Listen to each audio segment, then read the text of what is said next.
Today on CityCast Denver. The glorious world of eatertainment. You know, places where you can dip your nacho cheese covered fingers into a bowling ball or play skee ball with one hand and eat pizza with the other. Are people going to be less willing to be touching the same skee ball that 40 other people have just touched? I think it'll be a little tougher road back. The massively successful Denver-grown Punch Bowl Social reopens next week after being shuttered since last March. And the place has had one hell of a year of trouble. And so essentially in mid-March, a chain that had received national accolades and was growing very well was without an operating location and without a primary funder.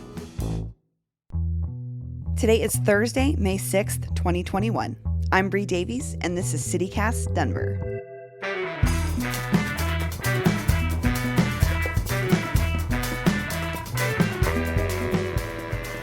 Let's take a look at the news. Expect sunny skies and plenty of warm weather today with a high of 74 degrees. Remember those safe outdoor spaces we told you about earlier this week? Regis University in Northwest Denver is the newest location for this kind of housing option. The 19,000 square foot space will house and provide services for up to 60 community members experiencing homelessness. This is awesome. Welton Street Cafe in Five Points is in danger of closing. The beloved restaurant says problems with this building, particularly costly plumbing and HVAC issues, are making daily operations pretty difficult. So, hey, if there are any anonymous benefactors who want to step up and support this important local gathering place, now is the time. If there's anything that does well in Denver, it's eatertainment. Think Casa Bonita or the Gone But Not Forgotten Celebrity Sports Center. Places where, yes, you could sit down for a meal, but you could also bowl, play skee ball, and even swim. When Punch Bowl Social opened on South Broadway almost a decade ago, they had that same combo of food and fun. But something was different. It was slick and upscale and designed to appeal to the waves of affluent millennials crashing against Denver in the 2010s. And it was a huge hit.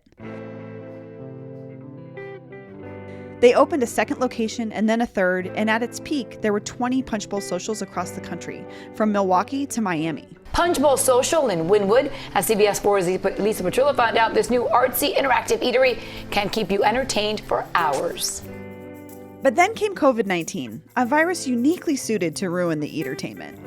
Punch Bowl Social is reopening on South Broadway next week, but it's a very different company than it was a year ago.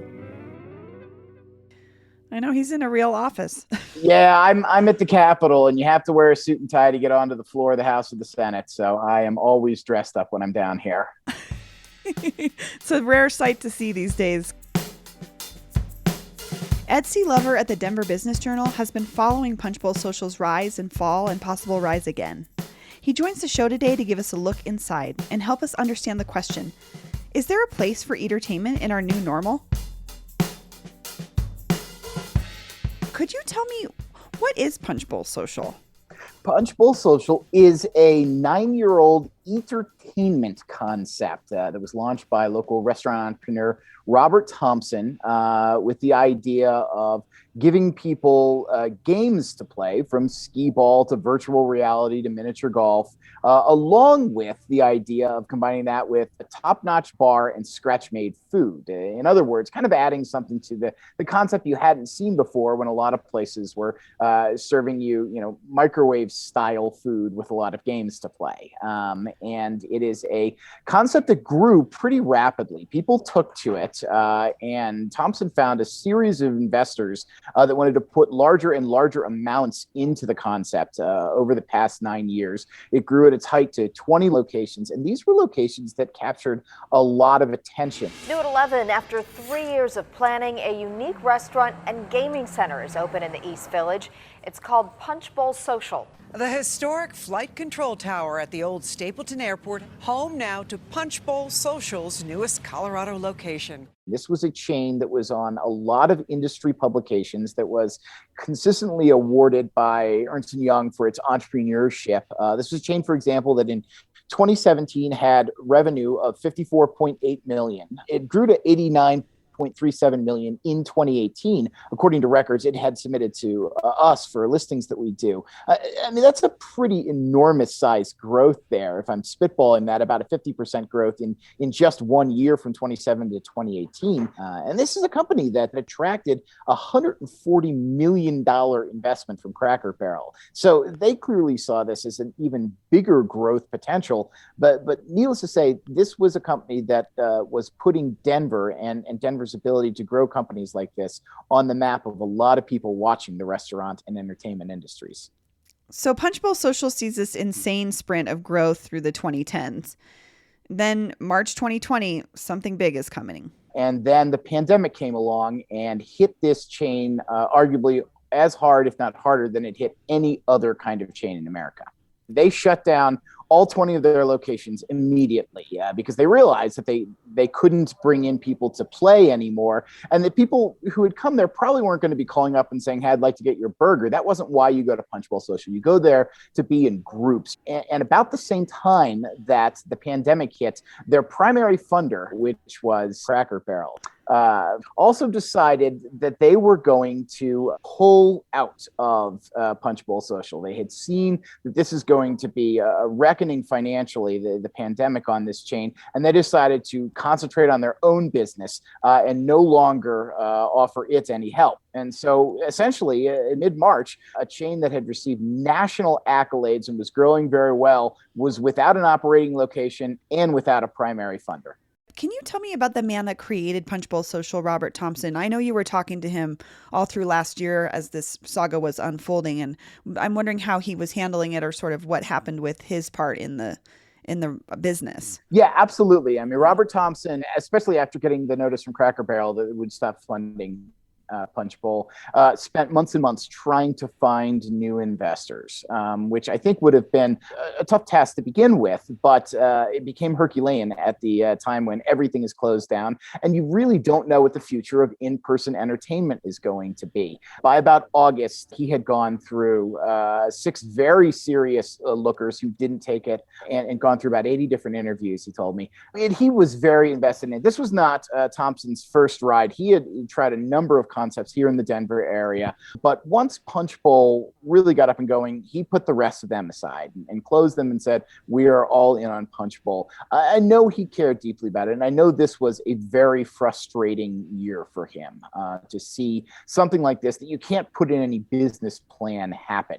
Where is Punch Bowl now? I know they filed for bankruptcy at some point, right? Yes, this was a very contentious filing, actually.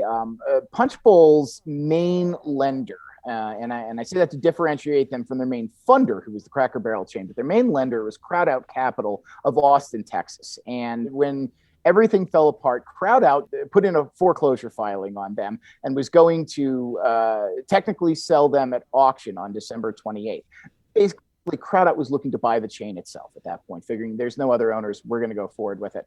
Punch Bowl executives surprised Crowdout by 1 week earlier filing a bankruptcy proceeding, which put off the foreclosure filing and then also really allowed, and Thompson was involved in this, them to try to see if there was another owner out there, maybe a group other than Crowdout Capital that would buy them. But nobody else bid on them. So in February, Crowdout Capital was officially declared the new owner of Punch Bowl. They are buying them out of bankruptcy. They are now in charge of it. And after the bankruptcy proceedings, Robert Thompson actually is no longer involved in Punch Bowl at all. Instead, he is looking to launch a number of new concepts focused on millennials, focused on good food, focused on entertainment, as Punch Bowl has been. But after 9+ years of kind of working this chain to where it is, he has stepped away from it. Interesting. And is this why Robert left the business to begin with? Was that this process had begun?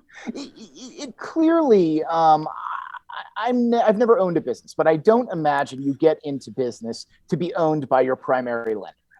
Sure. And I would think that any entrepreneur, especially someone who has gone through a series of funders and owners who have all basically given them carte blanche to do what they want, would have some umbrage kind of working for somebody else who is going to be calling the shots. So I don't think he's ever come out and said, crowd out was bad. I mean, it could have been bad. They had enough of a relationship where they were their primary lender and helped them to grow since mid 2018. But I think there probably was a little bit of an obstacle there that may have been the signal. Okay, this could be the time to move on. It's time to move on to new ventures, especially with new ownership taking over this chain.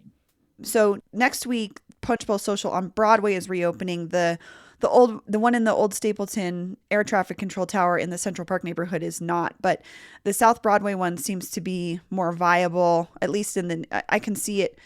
The neighborhood itself is already sort of getting back to this post-pandemic normal, but do you think they're going to be able to recapture that same magic of Punch Bowl?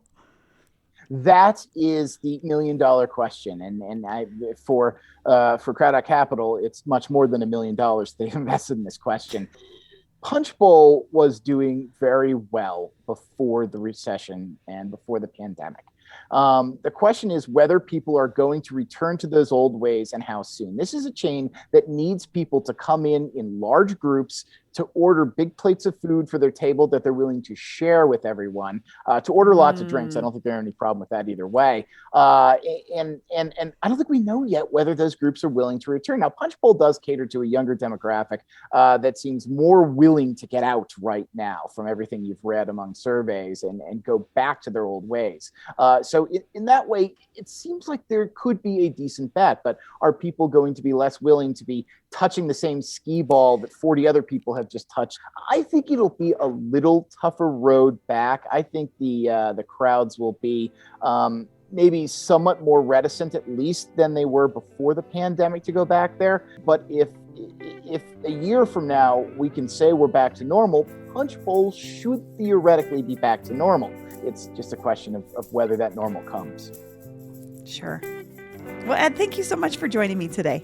Absolutely. I appreciate you having me on. And I think just like you, I'm going to be eager to see where this concept, this homegrown concept, goes over the next year or two.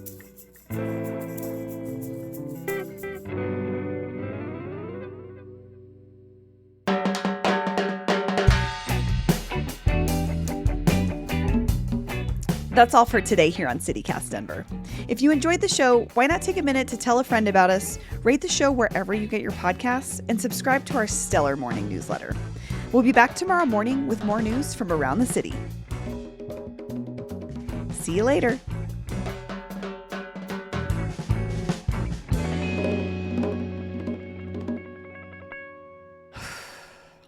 Expect sunny skies today. So good.